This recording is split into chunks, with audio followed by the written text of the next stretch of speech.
David Wygant, 10 minutes of daily reality. Did you see the football games? I saw parts of them. I saw the Mariota pass to himself. Yeah, that was good. And as soon as I saw that, I was like, the Chiefs are going to lose this game. I was like, they're going to fuck this game up. Because that was like one of those things that happened in the playoffs, where it's like some magical momentum shifting situation. Yeah. Did you see the Saints game? No. I didn't see the Saints game. I saw the exhibition game, though, before that, the Bills and the Jaguars. That's when you look at the playoffs and you think to yourself, is parity really good for the NFL?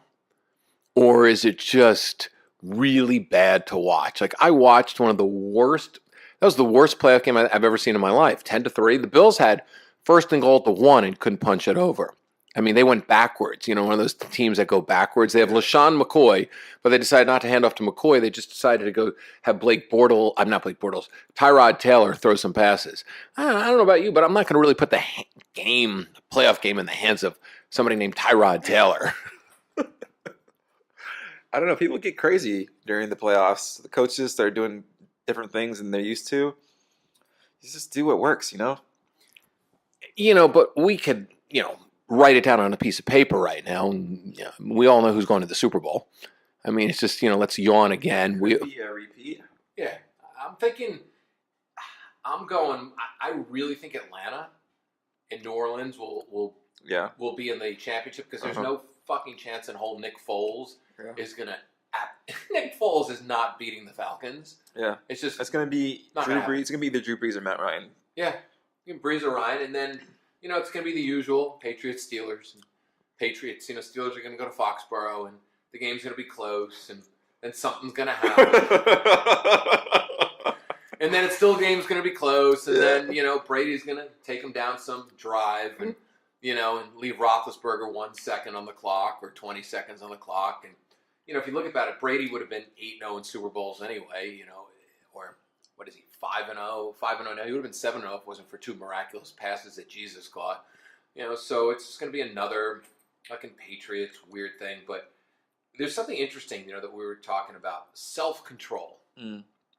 Today I was driving home and I was stuck in traffic. It was raining. It was, freezing cold, 62 degrees, January day, right? And I stopped at Gelson's and I got and I wanted to eat something because I told you I want to stop my blood sugar spikes, right? Yeah. So I'm trying to figure out, and you got to help me with this, I'm trying to figure out what to eat so I don't spike it. Like after eating that birthday cake bar last night. Which I'm still so shocked that you ate. I wasn't expecting it, but I thought it was funny. Yeah, and you're teaching me like no carbs after like noon, basically, So I'm going to listen. I'm going to go through this whole thing, and I was thinking, what am I going to eat? And I bought this bar at Rainbow Acres, and it had it was a protein bar, but it had that tapioca syrup, and I'm thinking like that shit sucks. That's bullshit food, right? So I went and got a bag of macadamia nuts. Good choice. Yeah. I ate the whole bag.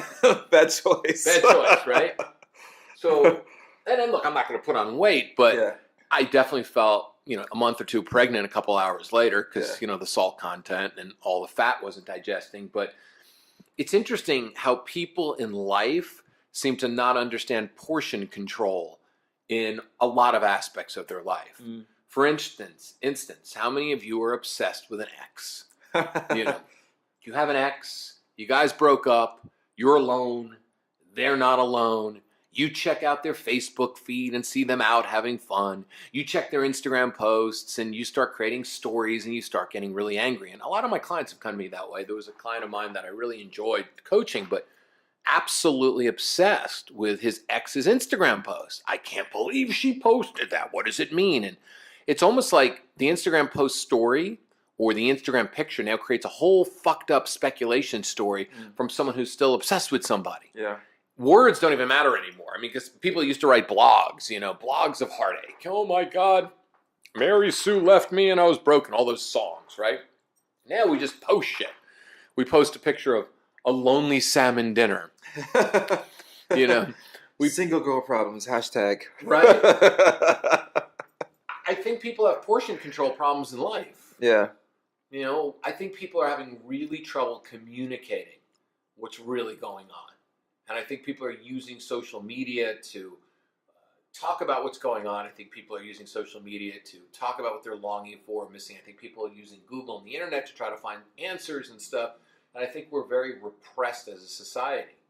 I mean, you could post something on Instagram and then all of a sudden an ex of yours from a year ago comes out of the woodwork, right? Or like 3 or 4 or 5 years. I know. What do you think? Why is this phenomenon now? I mean, there should be on the side of the internet, I think on the side of your laptop computer, warning, okay?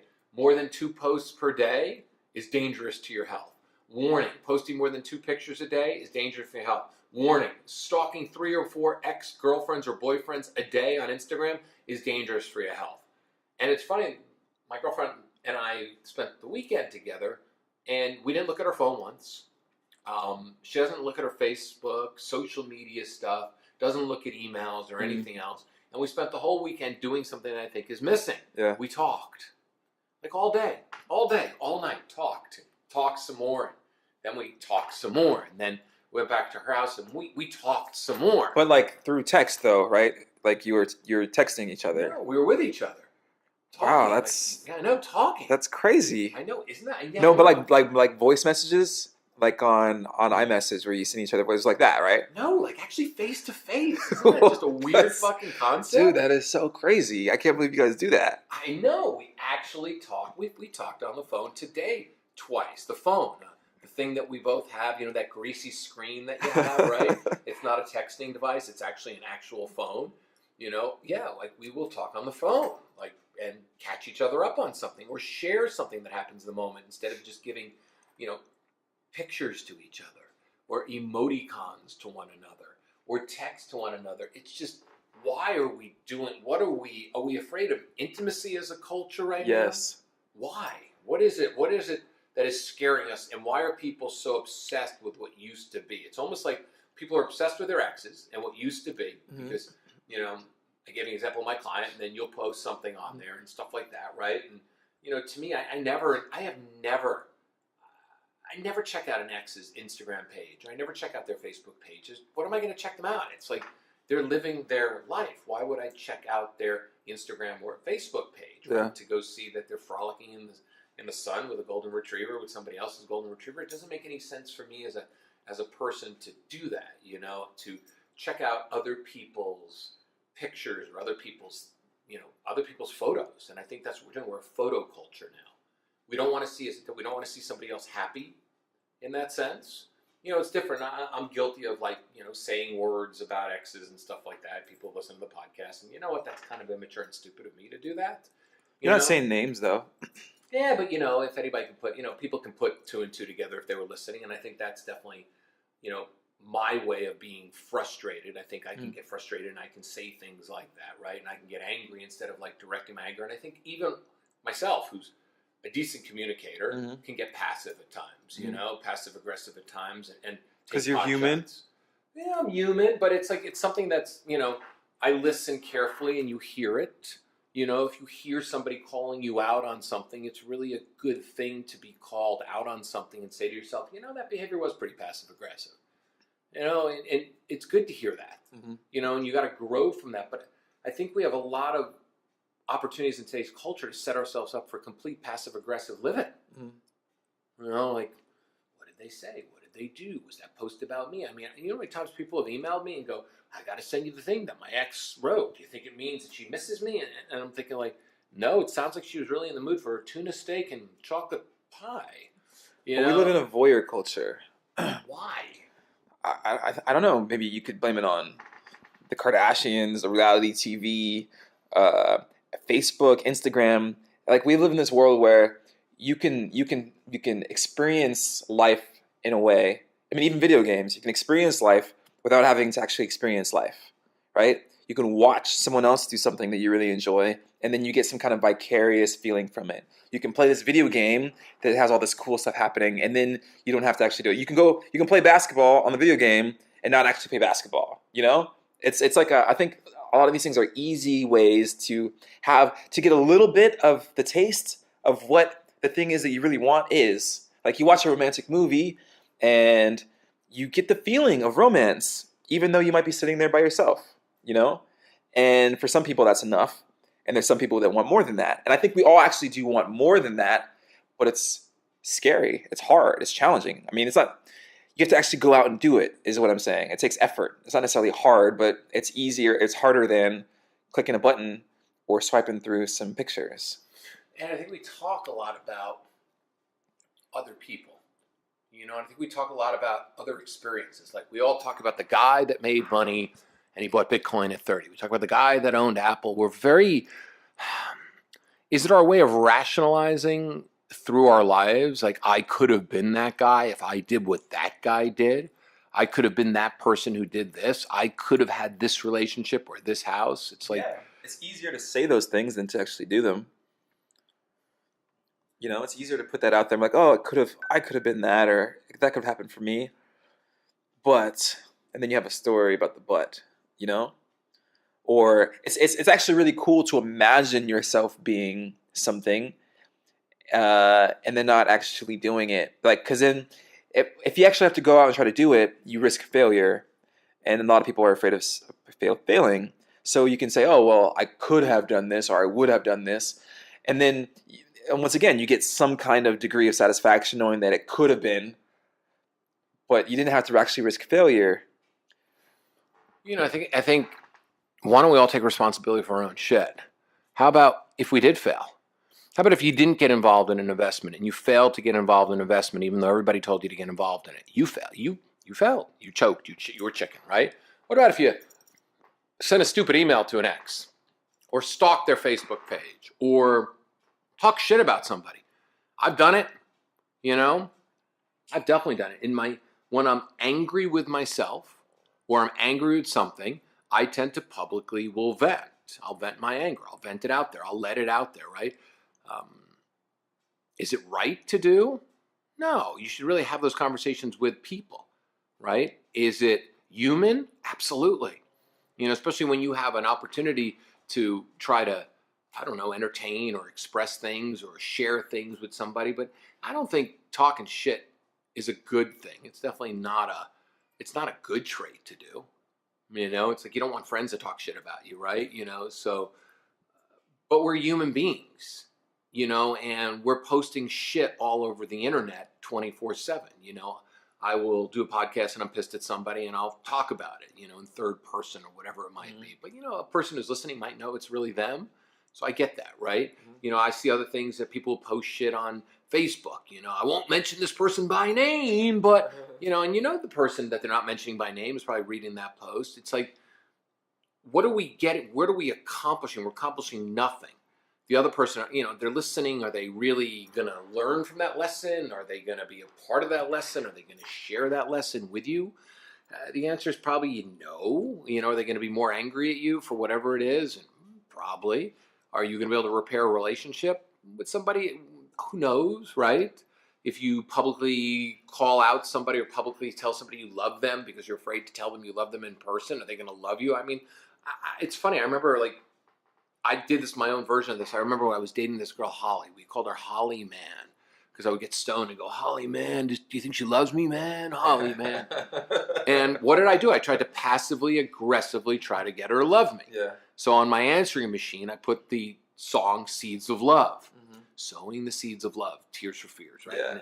And all right, I put the song on, and I kept hoping she would call. And every single hang-up, I kept thinking it was her. This was before caller ID, right? Oh, yeah, she's 4 hang-ups today. It was her, right? And then I'd put on other things, you know. I still haven't found what I was looking for, you know, if I was breaking up with somebody and they called so they knew it was really over, you know. And I think the greater lesson is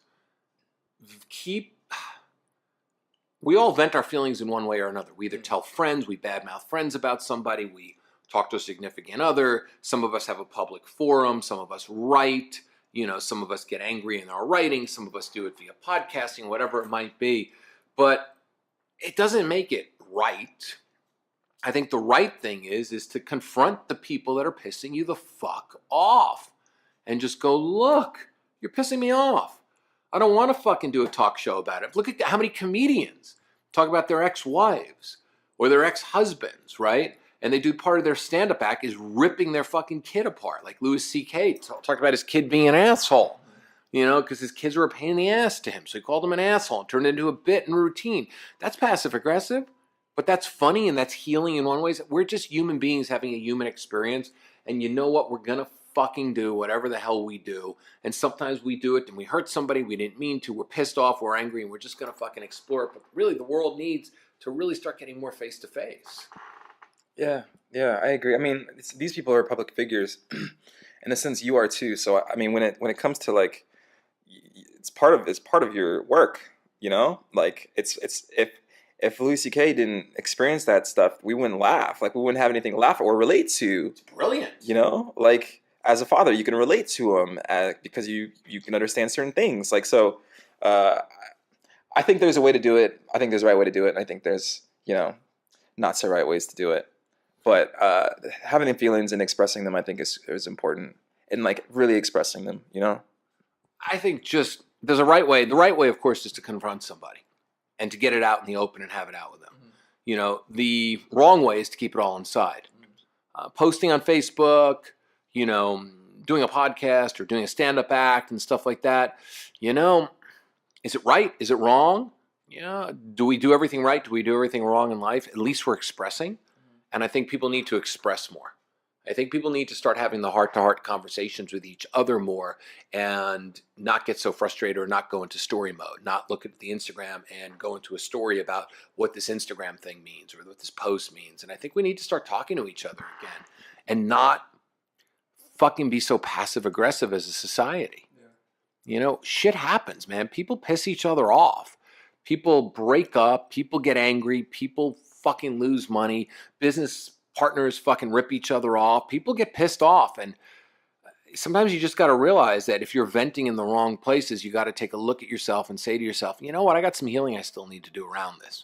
And the only way you're going to heal around something is to really start to confront and talk to somebody, either yourself or the person you're pissed at, and kind of bury it. Because that past sometimes just needs to let go. So, you know, my reality check for you all today is just, if you're pissed at somebody, try to talk to them first before you post some subliminal messaging on Facebook or put some seeds of love on your voicemail and hope that somebody's going to recognize that it's for them.